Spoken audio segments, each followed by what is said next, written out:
This is an RNZ podcast. 22 minutes to 9 is the time here on RNZ National. And that means it is time for Mr. Midweek Mediawatch himself, Colin Peacock, who joins me from the studio in Wellington. Hello, Colin.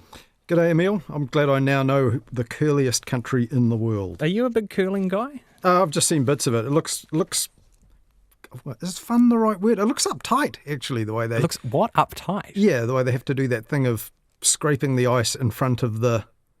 close as they possibly can to nudging it. No, Big time concentration, eh? Wouldn't want to be that person that slips up somehow and nudges the whole massive wheel of cheese across the ice into the spectators or something like that. Curling controversies are my very favourite kinds of sporting controversies. Calls for more concentration than I'm able to muster and the ability to be upright on ice, icy surfaces. Yeah, that's where I fall down.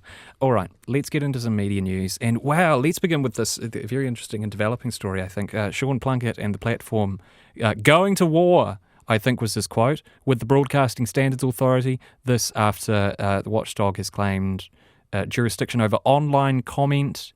That's according to a Herald headline this afternoon. What happened here, Colin? This is interesting. So, it's a leading RNZ's news bulletin this hour. It's top of the stuff site and RNZ's own site as well. So basically the broadcasting watchdog, the BSA, Broadcasting Standards Authority, which up to this point has regulated broadcasts on radio and television, they sent a complaint to Sean Plunket, who's the founder and head honcho of the platform, which is a streaming, not a radio broadcaster, but a streaming service. This was relating to a complaint that a listener had made, alleging that something was unacceptably racist. He had, in fact, in a broadcast, Sean Plunket had described Māori tikanga as mumbo jumbo. This was in connection to a fire service initiative, and someone complained about that. So the BSA then took that on board. So yes, they've written to Sean Plunket saying they consider they have jurisdiction to consider this complaint because the transmission of the program meets the legal definition of broadcasting. So this all came out into the public light because they have written to Sean Plunket advising him that they are preparing to consider this complaint, haven't actually done it yet, and written to him confidentially, but it wasn't confidential for long once Sean Plunket had received the letter. So here's how he told his listeners this morning about receiving that communication. They also sent it to me with the words "not for publication" on it. Well, I didn't agree prior to them sending it to me to honour that. I presume there's no suppression order. I want to share that correspondence with you this morning in the interest of free speech. I also wish to share with you the left-wing activist who sparked this complaint.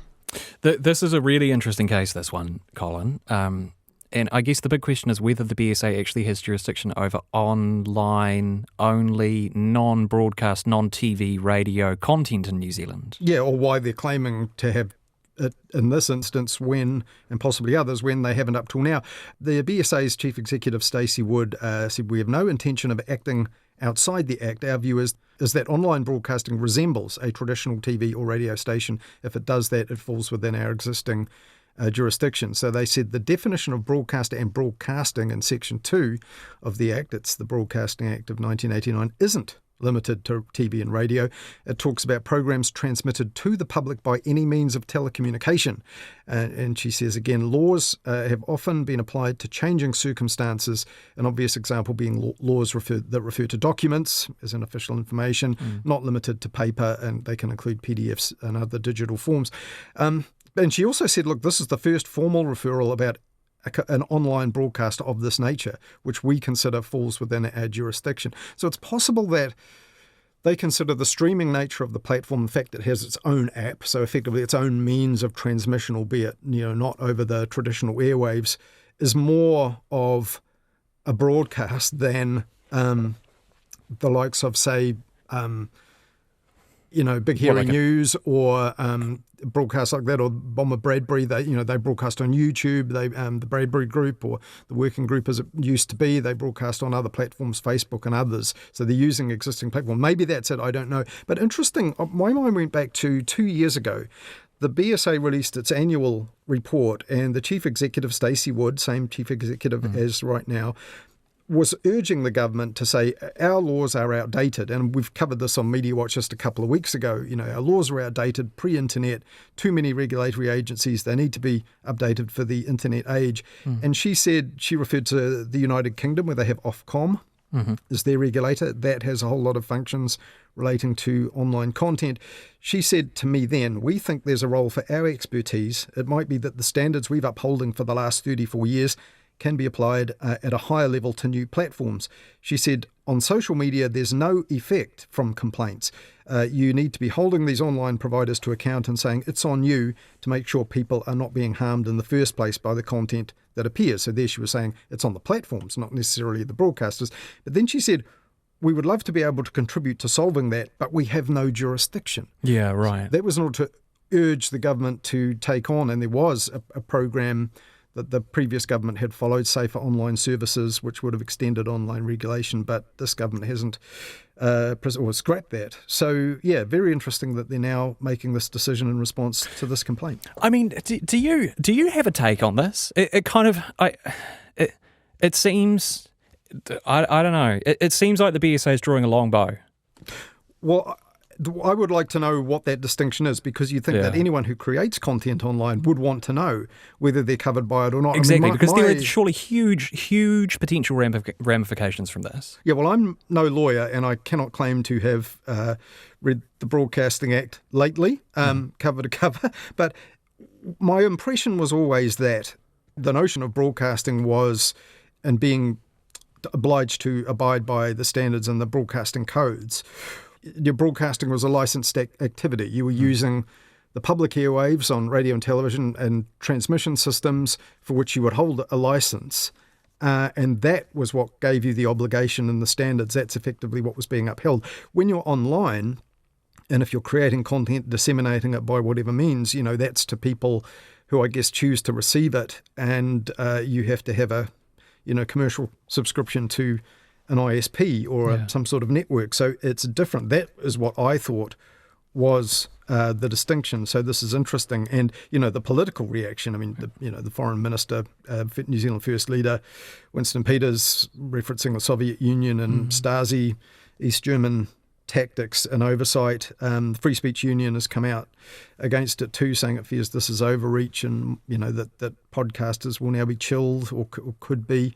Sean Plunket had said, even this particular complainant he had called a plonker for attempting to refer him to the Broadcasting Standards Authority, saying, you're a plonker, I'm not covered by it. Well, turns out they think he is. All right. Well, we will watch that story develop with great interest, and perhaps cover it a bit later on in the week as well. Let's talk about something else. Let's talk about the big news story of the week gone, the Gaza ceasefire and the peace summit in Egypt. Really fascinating from a media point of view. Yeah. So interesting, interesting comparing here in New Zealand. We're at some distance from it, obviously, but it's the big world news story, of course. Absolutely leading all the TV in broadcast bulletins when on Monday, when the hostage exchange took place, and it looked like things were really moving at last. Newspapers took a sort of different attitude. In fact, One News, I found it interesting. They usually make a huge deal of their varying political polls that cost them a bunch of money. That's always their lead story when they do them, but they pumped it down the bulletin to take account of this. And it's a visual story, isn't it? The compelling and fascinating visuals from what was happening, because that hostage exchange was basically playing. It was, I think, 8 a.m. in Israel and Gaza when they were going on air at 6 p.m. So they went big on it. Yeah, the papers, not so much. I mean, the Post, for example, had their poll today occupying the front page, their poll through the agency Freshwater. So I guess, if you're putting half a day old news on the newspaper, that does have quite old feel. So I guess that's understandable. But, these days you could watch, in the old days you'd have to, get onto a 24-hour news channel to watch live coverage of something like those hostage and prisoner exchanges if you wanted to see it. Now you can see feeds via social media agencies. The news agencies put them up there. They used to sell those to the broadcasters. Now they just put them up there on their feeds. But watching the old-fashioned TV news bulletins was kind of interesting. So, as I said, One News was on the air while it happened. back in the day, the likes of 3 News or 1 News might have had, Mike McRoberts or others actually there presenting the program for there. Doesn't happen anymore, so we hear from foreign journalists instead. So on 1 News, this was the Associated Press's Sam Mednick live in Tel Aviv's so-called Hostage Square. Some people slept here overnight. At 4 o'clock in the morning, 5 when I arrived, it was already packed. And everyone is just really, really hoping that this is finally the end of the war. That's how they're seeing this. And that everyone is going to come out. You can just hear the energy right now as this is unfolding. Yeah, so real live stuff there. But straight after that, they had one Simon Merciep, experienced reporter. He put together a really good background on, the short and the long-term problems of Gaza and the other occupied territories. Huge challenges remain amid Gaza's ruins. What compensation could make up for this, asks this man. The stones of my house are worth the whole world. And peace is far from guaranteed. This video is said to show deadly clashes between Hamas and a rival group in Gaza. Yeah, so one user clearly put thought into that, saying, well, you can't just have the live jubilation from Tel Aviv without reminding people what has happened, elsewhere. Exactly. Yeah, I think he's a terrific reporter, Simon Merciep. If we look at the nature of the coverage and the angles that news media decided to focus on, what did you think of this? There was a lot of attention, wasn't there, on the hostages and prisoners exchange, and on a huge amount on Donald Trump. I have to say, a lot of the interviews that I did on this topic, I focused on the maybe seeming irony of Donald Trump brokering a ceasefire in Gaza, but you felt like perhaps there wasn't enough focus on the Leaders' Summit in Egypt. Yeah, well, possibly because it's those other leaders, the regional leaders, that will need to make it happen. It's all very well when we've been here before, haven't we? Mission accomplished. George Bush on that aircraft carrier, and of course we know what happened after that. And you remember just last month, Trump was heralding, one of the greatest ever days in civilization, and a peace plan that really didn't work out at that point. But he's clearly the important power broker. Yeah, some diplomatic correspondents have reckoned that summit at Sharm el-Sheikh in Egypt was not all that significant an event, albeit that a lot of world leaders were there, and Starmer and so on. The Guardian's Patrick Wintour said it was pointless, in fact, because I'd felt that maybe that's where the attention really needs to be, not just on what Donald Trump says or does, but the leaders just lined up largely to fate Donald Trump, and he really enjoyed it, posing for a series of pictures and so on. So there's a lot that has to go down the track here for the peace plan to really take hold. And, people with a longer view will remember, others, the 1993, the Clinton, Camp David stuff, all of that appeared much further down the track than this, and ended up not resolving the problem. So, to focus too much on Trump saying the war is over is a mistake, I would have said.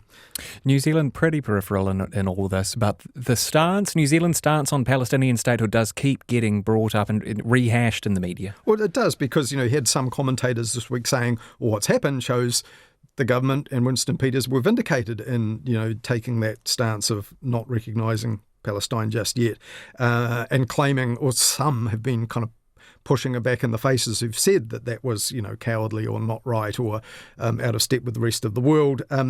Interestingly, some of that did come up. Winston Peters did a almost full half-hour interview with Al Jazeera, which I think maybe coincidentally was conducted by Tom McRae, former News Hub news presenter. And Colin's son as well, Colin McRae. Oh, is he?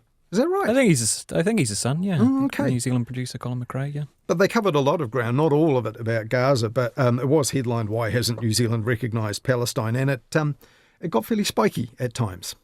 We've got Anglican priests chaining themselves outside MPs' offices in protest, and you yourself have had your personal home damaged over this stance.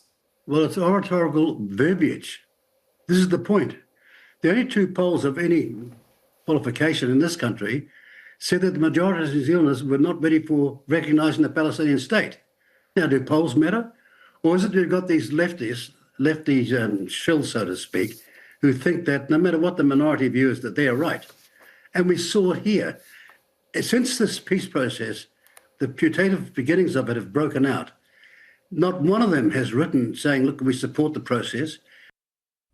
Yeah, so it was interesting. They also clashed over, whether the terms genocide or war crimes were appropriate. But these sorts of arguments have been carried out elsewhere. But there was some pretty fierce online criticism of Tom McRae for pushing Winston Peters on this. He was accused by some of, pushing a pro-Palestinian perspective, and that, maybe that's what you might expect from Al Jazeera, being based in Doha in the Middle East and serving an audience. I mean, it's global, but of course it's based and rooted in coverage of that part of the world. And, people saying Winston Peters put him in his place. I didn't see, it's actually quite interesting if you watch it unfold in half an hour. There's Winston Peters' sort of signature combativeness that you often hear in a short news interview, but played out over an interview that ebbed and flowed over half an hour. And at the end, when Tom McRae asked Winston Peters, are you preparing to be the kingmaker again in the New Zealand election in a year from now? He just absolutely loved it. Sort of smile. I thought it was a good interview. I thought it was I thought it was really interesting, actually, and credit to those involved. All right, let's move on. What have we got? 5.5 minutes left. Monday, the Herald ran a story, Colin, about Aucklanders overwhelmingly unhappy with the state of the centre city. But was it a legit story? Well, some say no. I didn't mind it, but I did the headline, by the way, in the newspaper. The print paper on the Monday, violence and vomit. and actually on that was a big day. If you turn the page back to the front page, it was about Erica Stanford and those promising literacy results that they'd had in primary schools, and the headline, phonic boom. Very good. Some sub-editing on fire. Give that sub a pay rise. The reason that the story got a bit of reaction was it was based on a poll of Herald readers. So quoting from the story here, a poll of Herald readers has found an overwhelming majority regard Auckland's central city as uninviting and full of antisocial behaviour. 6,100 people responded online to the question on our site, and this is the question. Do you believe Auckland CBD has become an uninviting destination for the public, beset by antisocial behaviour and neglect? 97% responded yes. 97. Those are Putin numbers. 97%. Sure, but I mean, it's self-selected, right? So, of course, the people motivated to click on that would be motivated by the issue. So it's kind of statistically totally coloured by that. This is a big bugbear of friend of Night's, Henry Cook from stuff.co.nz, who is horrified by the use of the word poll and indeed the idea of generating a news story out of a self-selected group of people like this. Yeah, exactly. Because when you have like a political opinion poll carried out by, one of those big pollsters, they do it over a few days. Of course, it's the sample is not selecting itself. And also, like, interestingly, just last week, the context is, if you're doing it on the Herald site, you've probably been reading the Herald coverage. So just last week, the Herald reported a Heart of the City business group survey, 102 businesses, and they wrote a story off that said, Aucklanders say their central city feels unsafe, particularly at night, with homelessness, dirtiness and dodgy people scaring some away. So they went and talked, that's based on a series of vox pops with people, with commuters, after the Heart of the City survey, which was conducted as a poll with actual surveys. So if you're reading all of that coverage, that's going to skew your responses, which I think explains the 90%. So I think Henry Cook says, don't call these things polls because they're not. He's right. They're not polls. Yeah, and he thinks the Media Council should actually, with the watchdog where people go to complain, should actually have a standard on this that people can refer to. But I don't know. I think you just have to write the stories in a different way. Be absolutely clear that it's just, a snapshot from your own audience, Herald readers say, or whatever. And then, if you really want it to be a meaningful stat and to really reflect what might be your readership's view of the state of the central city, ask other questions. Of the people that answered that, have they been personally hassled? Because what that really is like, they were asked, do you believe it has become uninviting? So they're asking for their readers' perception of other people's perception of how grubby and nasty and beset by violence and vomit your city, Emile, is in its centre. Well, it does belong to me, as everybody knows. I'm not blaming Auckland you for City. Well, you should. Because I don't know how much of that violence and vomit is yours, but it belongs to me. Yeah. All right, let's finish with some. Oh, this is a bummer. Some sad news at Metro Magazine. Yeah. So it's tough all round for magazine. So all those years ago, it was founded by Warwick Roger, then the Bauer magazine meltdown post-COVID. But Henry Oliver, the editor who's been running it since it was resurrected by new owners. they're being laid off, basically all the full-time staff, by the owners. It's a group called the Still Group, run by a Japanese New Zealand businessman. Also, as part of the company is Sam Johnson. Also, he's the project director, also known as the founder of that student volunteer army. Oh, that's Sam Johnson. Yeah. Oh, I went to high school with Sam Johnson. Yeah. Well, he told the Herald, we want to get the finances back to a position where we can still have full-time staff. For now, we're engaging guest editors and taking time to reset Metro for a magazine for more of Auckland. And when its former stablemate back in the day, North and South, also trying to get back in print. They've got Sarah Daniel as a kind of digital online editor, and they say they want to be back in print by the end of the year and are publishing stuff online and putting out newsletters. But it seems it's a struggle to sustain these monthly magazines, which, published a lot of good journalism over the years and continued to do so. And it's a real shame for, full-time staff and people that had, basically resurrected that title after it had effectively gone under the first time. So, yeah, real shame. It will be a real loss, Metro. I think it has some really excellent feature writing and thoughtful columns that actually challenge, I think, their reader sensibilities sometimes, and I think that's cool. Indeed. Speaking of that, just real briefly, the Listener magazine is up for sale as well. No hint of anyone being interested in that, and a fascinating article on that, challenging its readers from Aaron Smale in the current issue, saying, have a look at your own biases, listener buying Pākehā baby boomers. Really interesting. Thank you, Colin. Catch you next week. See ya.